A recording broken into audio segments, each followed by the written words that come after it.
Assalamualaikum warahmatullahi wabarakatuh. Selamat pagi Mbak Liza dan teman-teman. Kami dari kelompok satu akan mempresentasikan hasil penelitian kami yang berjudul Pengaruh Motivasi Konsumen terhadap Keputusan Pembelian Brand Uniqlo.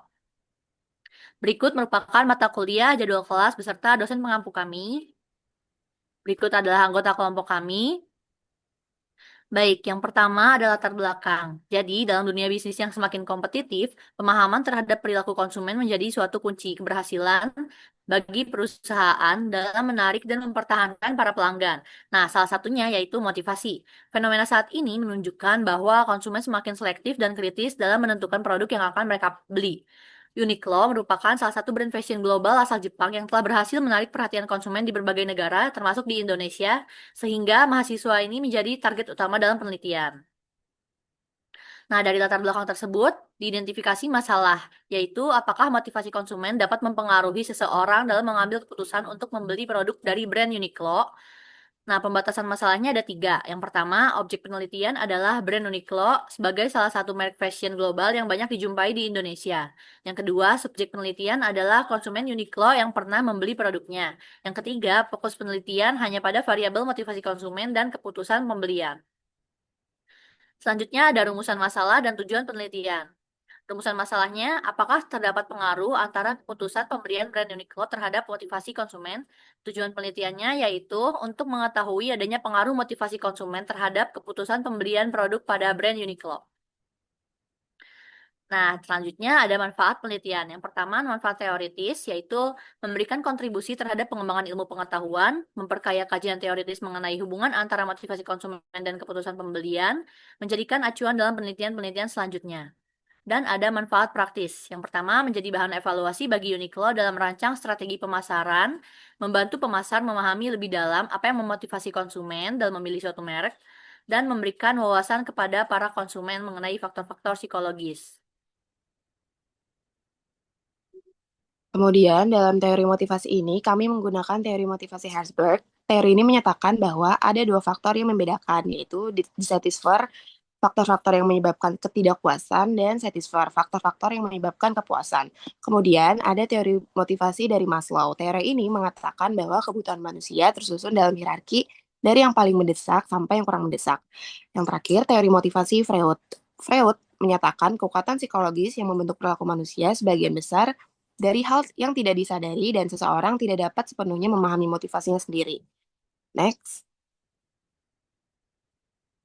Kemudian variabel selanjutnya ada keputusan pembelian. Keputusan pembelian merupakan suatu tindakan atau perilaku konsumen yang berupa jadi atau tidak jadinya melakukan suatu pembelian atau suatu transaksi. Keinginan untuk membeli timbul setelah konsumen merasa tertarik dan ingin memakai produk yang dilihatnya. Tabel di next. Kemudian ini ada kerangka pemikirannya dan hipotesisnya adalah pada HO yaitu H0 yaitu tidak ada pengaruh antara motivasi konsumen terhadap keputusan pembelian produk Uniqlo pada mahasiswa UNJ. Pada HI-nya yaitu terdapat pengaruh antara motivasi konsumen terhadap keputusan pembelian produk Uniqlo pada mahasiswa UNJ. Boleh di next. Ada penelitian yang berjudul Pengaruh Motivasi Konsumen Terhadap Keputusan Pembelian Barang Diskon pada mahasiswa UTS di minimarket Sumbawa Besar.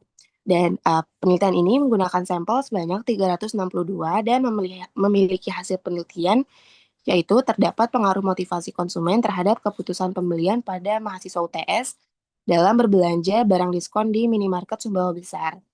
Kemudian penelitian selanjutnya adalah pengaruh motivasi terhadap keputusan pembelian Helpme Honda Motor pada Kabupaten Majalengka dealer resmi Honda. Sampel yang digunakan adalah sebanyak 68 dan memiliki hasil penelitian yaitu terdapat pengaruh yang positif dan signifikan antara motivasi konsumen terhadap keputusan pembelian pada Helmi Hendra Motor. Next. Di next lagi. Ya. Ya, masuk ke metode penelitian. Pada penelitian ini, tipenya adalah metode kuantitatif dengan model regresi. Terus secara konseptual, Motivasi yaitu keadaan dalam diri seseorang yang mendorong keinginan individu untuk melakukan kegiatan guna mencapai suatu tujuan secara emosi dan rasional. Kemudian untuk konseptual keputusan pembelian yaitu merupakan hasil suatu hubungan yang saling mempengaruhi dan rumit antara faktor budaya, sosial, pribadi, dan psikologis. Benar. Secara operasional, motivasi adalah kebutuhan terhadap produk, kebutuhan mencari kenyamanan produk, dan kebutuhan mencari kepuasan produk. Sedangkan untuk keputusan pembelian, secara operasional adalah kemantapan pada sebuah produk, kebiasaan dalam membeli produk, rekomendasi dari orang lain, dan adanya pembelian ulang. Dan ini next. Subjek penelitian pada penelitian ini adalah populasinya mahasiswa UNJ yang tinggal di Jabodetabek dengan sampel sebanyak 40 responden. Teknik pengumpulan data menggunakan Google Form dengan tiga skala, yaitu demografis, skala motivasi dengan teori Skiffman, banyak 12 item yang mengukur tiga aspek, dan skala keputusan pembelian menggunakan teori Kotler sebanyak 16 item yang mengukur empat aspek, masing-masing menggunakan skala Likert 1 sampai 5. Jadi next. Pada analisis data menggunakan aplikasi SPSS yang terdiri dari tiga macam uji. Yang pertama uji instrumen. Di dalamnya terdapat uji validitas dan reliabilitas. Kemudian uji normalitas menggunakan Shapiro-Wilk karena data kurang dari 50 dan uji regresi linear sederhana untuk menguji apakah terdapat pengaruh dari DV terhadap dari IV terhadap DV. Boleh next.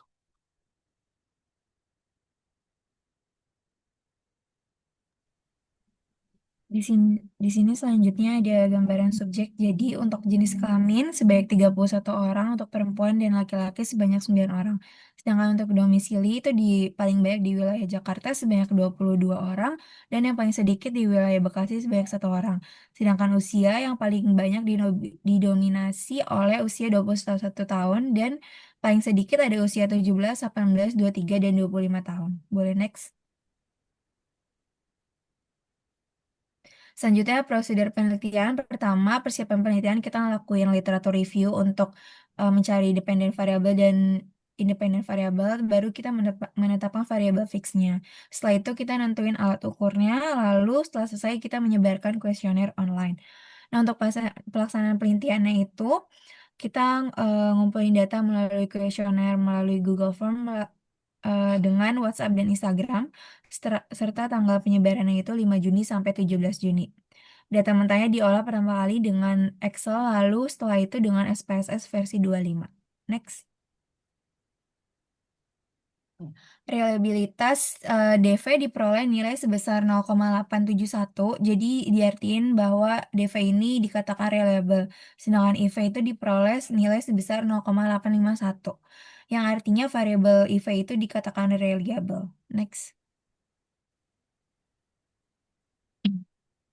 Analisis deskriptif bisa dilihat di sini ada nilai rata-rata, skor terendah dan tertinggi, standar deviasi, variance, dan rentang skor. Ada IV maupun DV. Selanjutnya.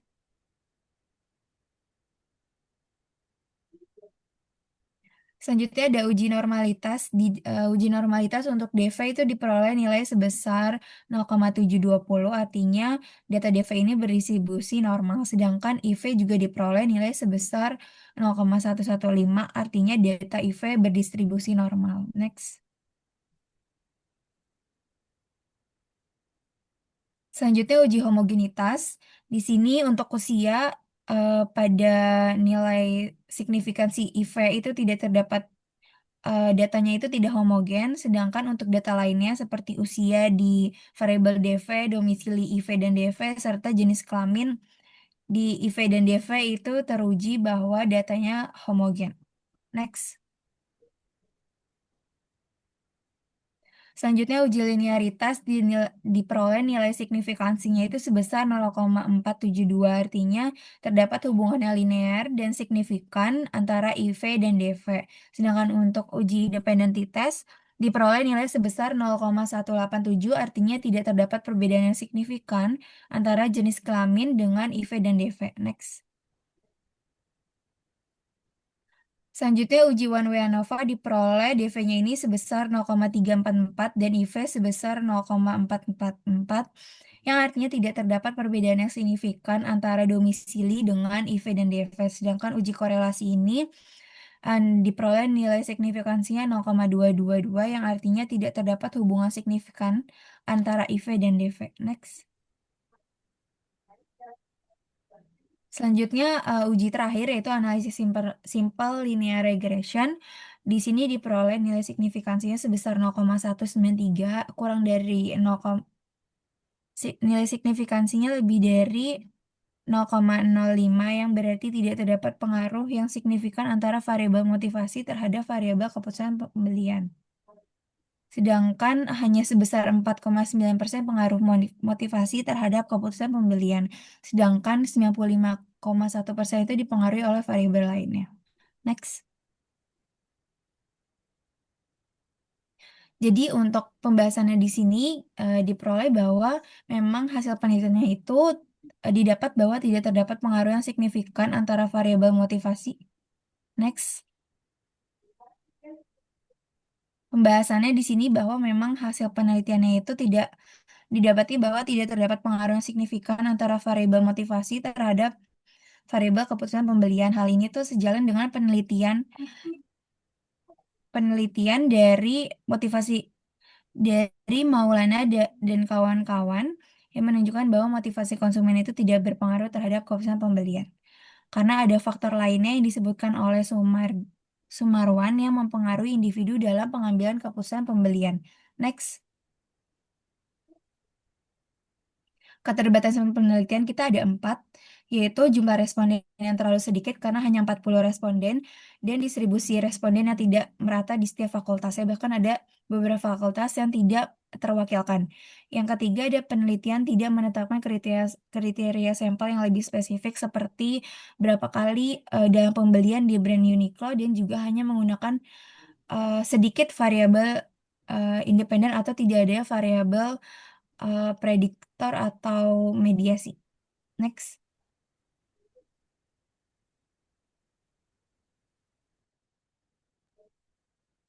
Baik, yang terakhir ada kesimpulan. Jadi, penelitian ini mengkaji pengaruh motivasi konsumen terhadap keputusan pembelian brand Uniqlo di kalangan mahasiswa UNJ yang dianalisis menggunakan pendekatan kuantitatif. Jika dilihat dari analisis, ditemukan bahwa karakteristik konsumen mahasiswa UNJ menjadi target utama dalam penelitian brand Uniqlo ini dan menunjukkan hasil bahwa motivasi konsumen tidak secara signifikan mempengaruhi keputusan pembelian brand Uniqlo. Temuan ini sejalan dengan penelitian lain yang menyarankan bahwa motivasi konsumen mungkin tidak selalu menjadi pendorong utama sebagai keputusan pembelian.